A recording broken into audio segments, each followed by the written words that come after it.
kind of a unique position that you're in at the moment, or have you been filled in, I guess, with everything that's going on? Yeah. Oh, that's loud. Yeah. I guess I'm waiting to hear what's happening. I was told a test was inconclusive. I've never heard of that, but I'm anxiously waiting by the phone. Yeah. What does that do to you? I mean, is this obviously this close to a fight? I mean, certainly you've stepped in late and had opponent switches throughout your career, but I mean, is it kind of a weird thing to deal with? It's not even about the fight. Like, I enjoy fighting. It's the weight cut that sucks, right? So it's like, do I have to cut 7-8 pounds in 2 days, or do I not? I don't know. I know it's pretty hard to find replacements on like a day's notice, so we'll see. But I'm hoping for the best right now. So really, you don't care who's possibly on the other side of the cage, just a matter of whether or not you have to put yourself through a weight cut. Not for nothing. I was kind of hoping. I mean, it's just not the best, but I was kind of hoping somebody on Kattar's team popped and I could fight Giga. That'd be excellent. But that's what, you know. If the stars align, maybe that could happen. But again, I shouldn't wish ill will, and I don't. But I mean, if they pop a test, it's not the end of the world. Have you run across Giga at all this fight week? No, not at all. Not yet, anyway. We'll see what happens. Would it be awkward? He was here earlier. We brought your name up. He didn't really want to talk about you much. No, he's going to pretend like he doesn't know who I am, and I get it, but he knows.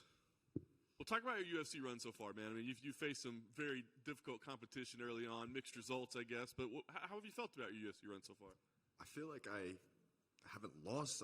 Some of the fights I haven't won, if that makes sense. Like, I got to just do more, show more, play the game a little bit more, and not just try to punch people in the face. Sometimes you have to play every aspect of the sport. So that's what I've been working on, is just I'm well-rounded, but show it, you know, and get the W, because that's all that matters at the end of the day.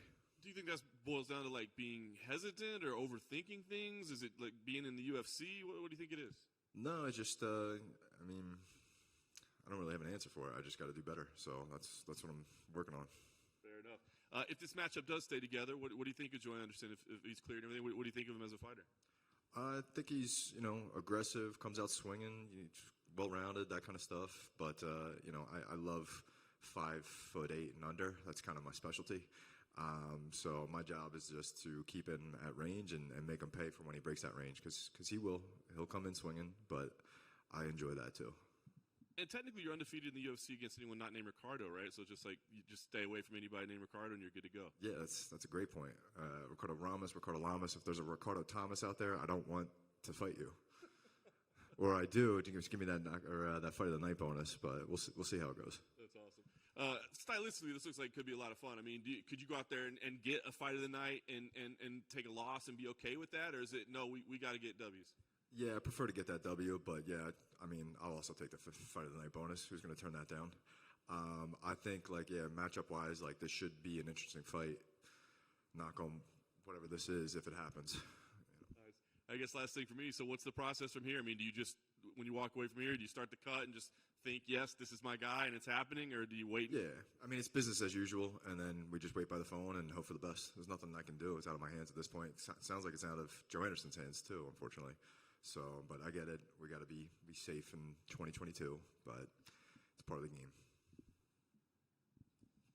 Hey, Bill. So last year was your least active year since going back to 2016. I guess what was because of that? COVID. We were supposed to fight in April, and then we postponed into May, and then I actually had a little bit of an injury after that. I wanted to fight. Or I was scheduled to fight Amir Khani. I got offered, and I loved that fight. It's just I actually hurt my arm moving drywall, of all things, and yeah, I didn't want to go in there compromised, because it's just not a good issue. Did you punch the drywall afterwards? No, it was already punched, so I was fixing it. So yeah, it turns out it's a lot heavier than what I remember, and yeah, just kind of something clicked in my arm. But it was an old injury, and I've rehabbed it since then. We're good to go. So hindsight is 20/20, but is it, I mean, maybe a good thing that you let your body heal? I think so. Yeah, let my body heal. Plus, I mean, I'm always training. I'm always working. This is what I do full time. But yeah, of course, I would have liked to gotten a few more fights, and a few more dubs, and that kind of thing. But you know, I'll save it for hopefully this weekend. And what's the backstory with your nickname? Señor Perfecto, mi apodo. It's one, because I'm perfect, and two, for my love of Spanish women. It's fantastic. Thank you. Love you, honey. Good. curious, what is it about Spanish women that excites you so much? What doesn't excite me about Spanish women? They have a temper, Yeah, well, stereotypically. yeah, but life gets boring. You need a little heat, right? You like spicy food, don't you? Sure. So you like spicy women, right? This is how you get holes in the walls.